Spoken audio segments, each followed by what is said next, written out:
Welcome back to the crypt. We all know the big hitters of the 1960s. If I have to hear one more person explain the shower scene in Psycho, I might actually scream. But the swinging 60s were about more than just Norman Bates and zombies in a farmhouse.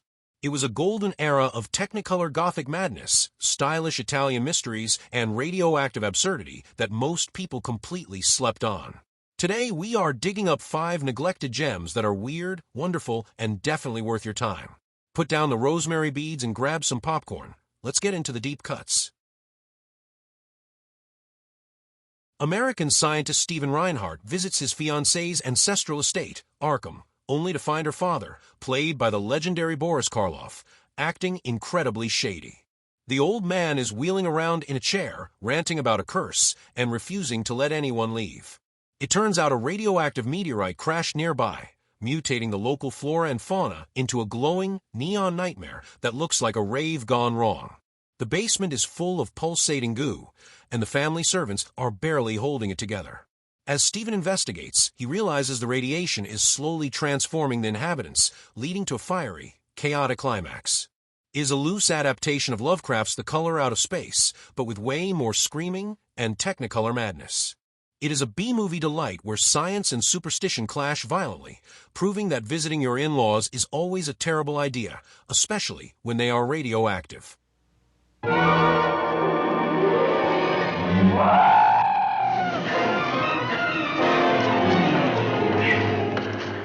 Get out of this room.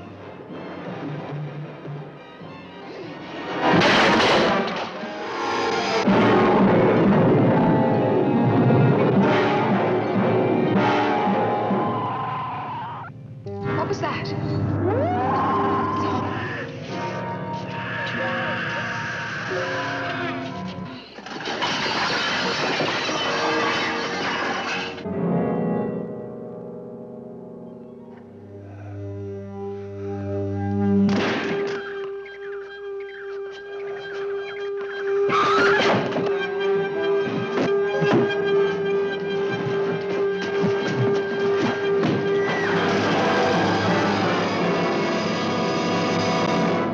This visual feast by Mario Bava stars Christopher Lee as Kurt Menliff, a disgrace to his noble family who returns home to stir up trouble and seduction.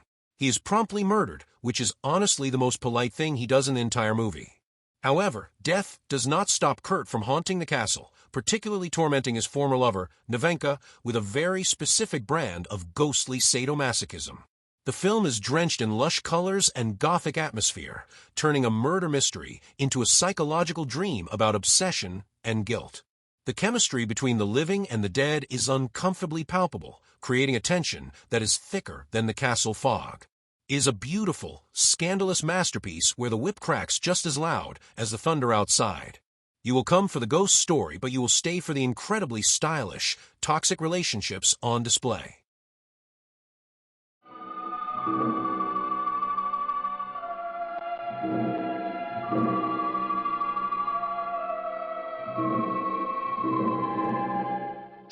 Sei mia, sarai sempre mia.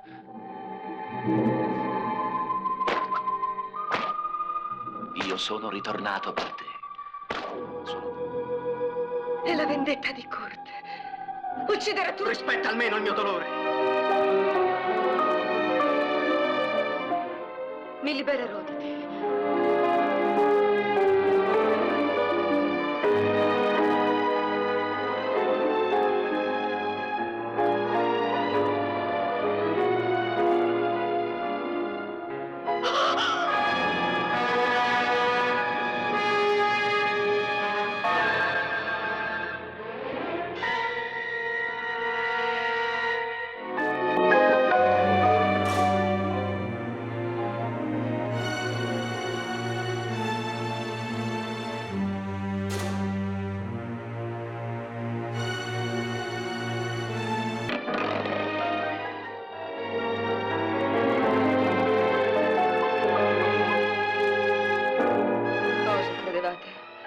Niente, i morti non possono muoversi nella tomba.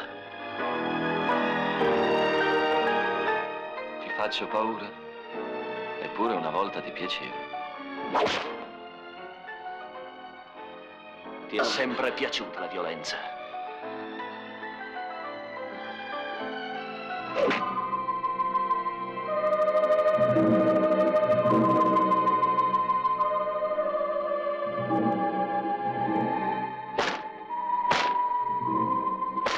Sono tornato per te, Nevenka, e per vendicarmi di quelli che mi odiano. Uccidere tutti! Perché siamo tutti colpevoli! Tutti! Smettila con queste assurdità, Nevenka! Vuoi farci diventare pazzi? Mi hai costretta ad amarti, ma io ti odio, Kurt.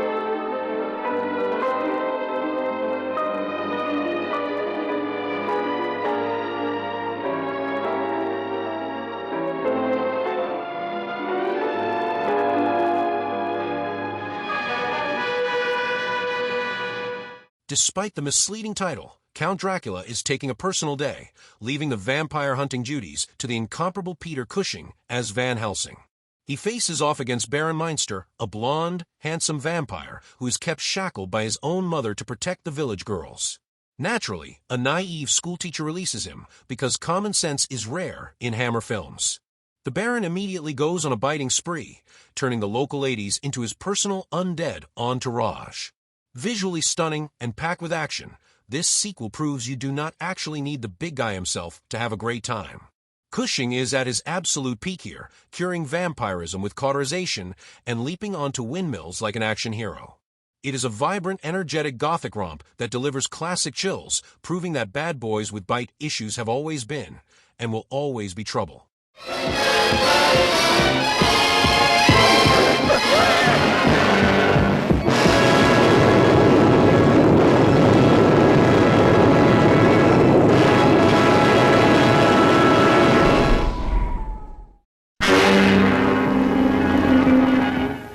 Fear that will rise to a shattering crescendo of terror. You have strayed into a world of evil. Beware of pity for the handsome prisoner in the Castle Meister. Beware of love.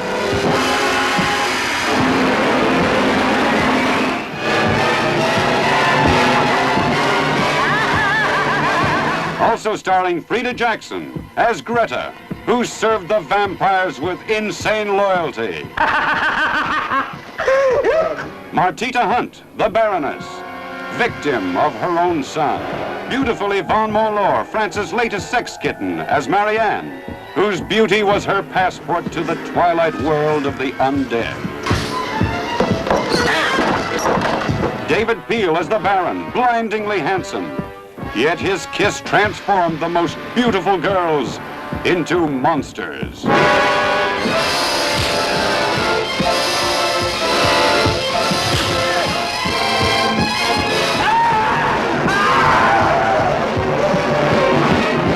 Often cited as the film that launched the giallo genre, this Mario Bava gem follows a young American tourist named Nora visiting Rome.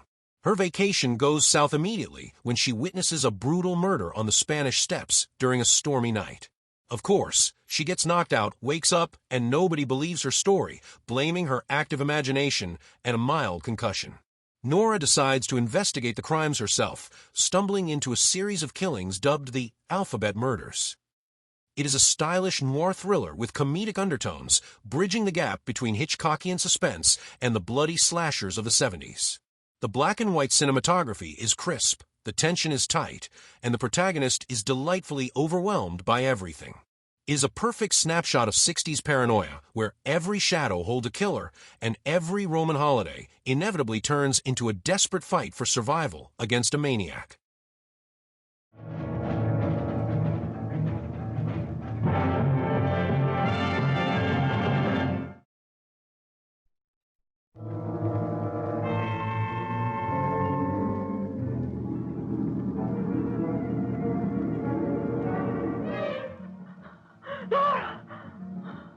The supernatural powers of the evil eye claim still another victim, hangs threateningly over John Saxon, Letitia Roman, and Valentina Corteza, and the maddening aura that destroys reason fills their every breath.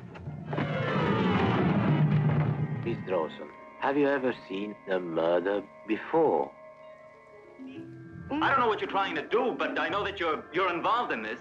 The evil eye, like relentless tides, reaches out for them.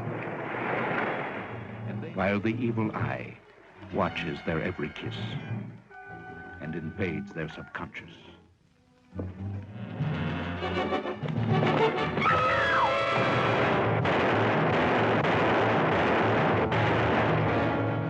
A thematic sequel to Village of the Damned, this film takes a global approach to creepy, super-intelligent children. 6 kids from different corners of the world are brought to London by UNESCO because they all have massive brains and 0 fathers. Unlike the malevolent alien conquerors of the first movie, these stoic prodigies just want to hang out in an abandoned church and solve complex equations. However, the military governments see them as ultimate weapons and immediately try to destroy them. The tension builds as the children use their glowing eyes and telepathic powers to defend themselves against the paranoid adults. It is a surprisingly thoughtful, tragic sci-fi horror that functions as a bleak Cold War allegory about intolerance and fear. Instead of simple monsters, you get misunderstood geniuses facing human stupidity. It is a chilling intellectual nightmare that makes you question who the real villains actually are.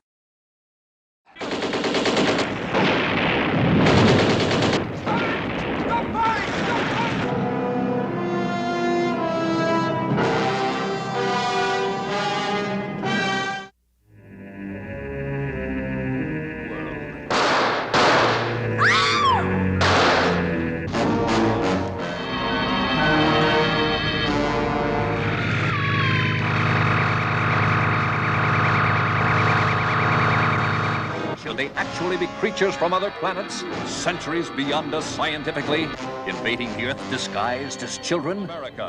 Who are they, really? As we of the Earth push further and further into space, are they the answer to our probing? The ambassadors of all the Earth's nations experience their defiance. Paul, we must know how to make that machine. Theirs is the power of evil, turning friend against friend, hating, killing, yet armed with no weapon you can see or touch. Can any force on Earth stop their fury? At this very moment, they could be making all those men out there turn their guns on one another.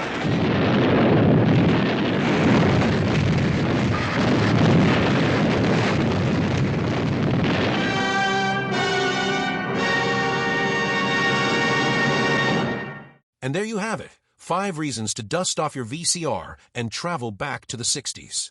These films prove that you don't need high-tech CGI to be terrified. Sometimes all you need is Christopher Lee staring intensely at a camera or some creepy kids in a church. If you enjoyed this trip into the archives, please consider gently tapping that like button. It really helps the channel grow. Drop a comment below telling me which obscure horror movie terrified you the most, and if you haven't already, subscribe for more cinematic deep dives. Stay scary.